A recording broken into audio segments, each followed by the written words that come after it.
Wouldn't you love to be able to make a lot of money? Yes. Yes.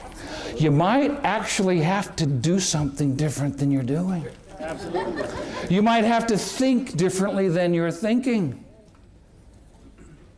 We'll find out. I have the answer. It's right here in my pocket. It's right here. I hope to pull it out before the day's over. I'll show it to you. You want it?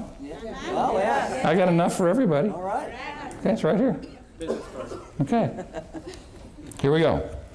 Question number 2. Are you uncomfortable yet? Yes. Oh, good. You're supposed to be. Because if you're not uncomfortable, you're not growing. Now, it's been my experience that some of the fears you might be dealing with, see if we're accurate about this. 1, the money.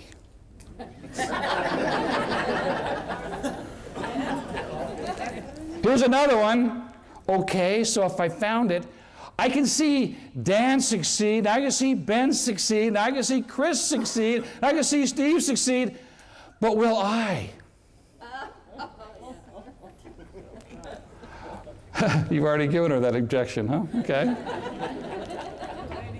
Then you got a whole bunch of miscellaneous ones that are really tied to those, but we try to play like there's something else, like, I don't have time. If I said, you need to drive an hour to get $1 million, she's sitting there waiting for you. I'm busy. Time really isn't the issue. I'll give you another one that can be real. I'm uncomfortable talking to people. Do I have to talk to people? Oh, don't let anybody tell you you don't, because you absolutely do. Here's the truth. You want the truth? Yeah. This business will fillet you wide open. It will expose every one of your challenges. It will introduce you to every one of your strengths. Here's the question of the day. How long have the fears we're talking about held you back from the person you want to be? How long? Too long. Is it long enough? Are you uncomfortable yet? Yes. I love the nail in the dog story. Isn't that great? And here's the truth. If you don't become part of the community, you're just going to take them with you. You don't leave them here in the room. They came with you. They'll leave with you. And they'll be with you till you decide to do something about it. Are you interested in proving yourself?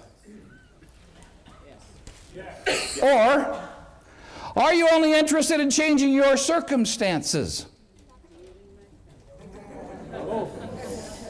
There's an honesty check, isn't it? Are you open to the possibility you can't do the second without the first? See, there are pundits out there in the world peddling their millionaire doctrines, trying to tell you something different than that. That there's some magical secret sitting in some chair somewhere that you can fantasize that Lamborghini into your garage. And from one millionaire to you, it doesn't work that way. Now, visualization is important. I'll put it in perspective. But you're spending productive time in that space. We're in trouble. Aren't you? What's your burn rate?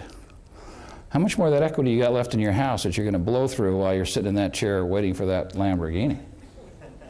How many more credit cards are you going to try to apply for?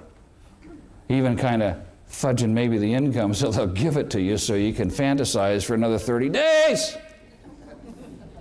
Here we go. 4 core principles of trust.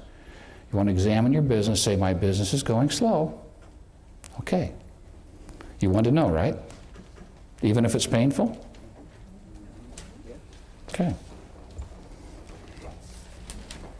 Integrity.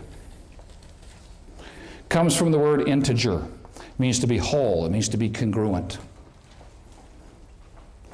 If your business is going slow, the very first place I would ask you to look, is there any difference between your secret life and your public persona? I'm not here as a moral judge. I'm just telling you the laws of the universe that govern abundance. Pay attention to this issue. You cannot be duplicitous, that means two different people, and have the law of attraction in play. We have physiological realities in our bodies, such as mirror neurons, that pick up a lot of information subconsciously before we even have a thought. And I think there are powers at play that are even greater than those. You cannot fake. So if there's anything in your life, if there's an addiction of any kind, I'd like to wrap my arms around you. Addictions are difficult to break. But if you've got a secret addiction, and in public you're trying to be someone else, you can't be that person. You can act it, but it's not emblazoned, it's not engraven on your soul. It's a part you're playing. Can't you tell when someone's acting? How do you respond when someone calls you on the phone and you can tell they're reading a script? Oh, I really trust you. Please tell me more. It doesn't work that way.